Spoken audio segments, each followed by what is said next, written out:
a sometime thing. It's an all-the-time thing. I said that a lot during press conferences. As you can probably tell by the famous quote now, I am the greatest NFL coach to live. I am the Vince Lombardi. Now enough about that, and more about me. Growing up, I grew up in an extremely strict Catholic home. At first, I hated it. It was terrible. But I eventually got used to it. I even embraced it. At first, I wanted to be a priest. So I went to the Cathedral College of Immaculate Conception, if I remember correctly, to become a priest. But I realized I knew everything. There was nothing for me new to learn. And I was looking for something of interest. And I was always interested in American sports. The one I was most interested in was football. So I was quickly transferred to Fordham University to become the running back, or one of the 7 blocks of granite, which was the nickname for a powerful offensive line. After that, I didn't want to play anymore. The hits were too hard, and I couldn't take it. So I decided to coach instead. I was assistant coach at St. Cecilia, and I led the college team to a national championship.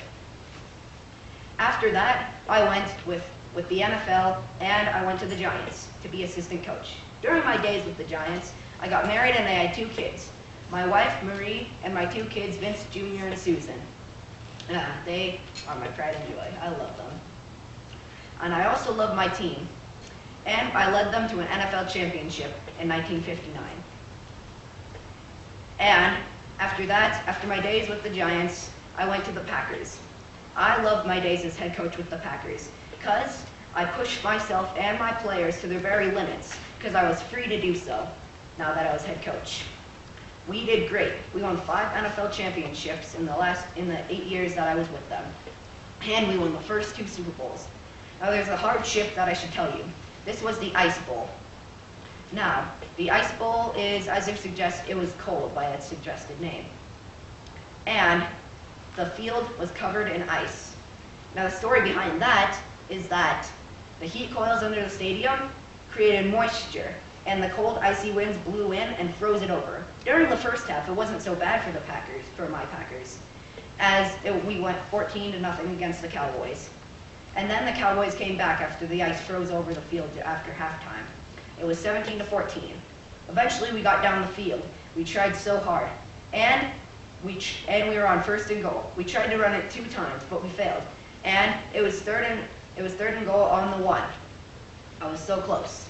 So I called a timeout with 13 seconds left. And my quarterback told me that he has a play in mind. I said, okay, but this better work. And he went over to my pro lineman, and he said, and to my pro lineman, Jeremy Kramer, and he said, block that linebacker right there. He'll be a problem if you don't. And he said, okay. 3rd and goal on the 1. We were ready. Yelled Bart, and he slipped in right for the touchdown. Yes, we won. And that was the second to last game I ever coached. We went on to the 2nd Super Bowl to defeat the Raiders. And I had 2 Super Bowl rings. It was great. After I retired, my football story was over. But my regular story isn't. So, can I have any more questions before anyone leaves?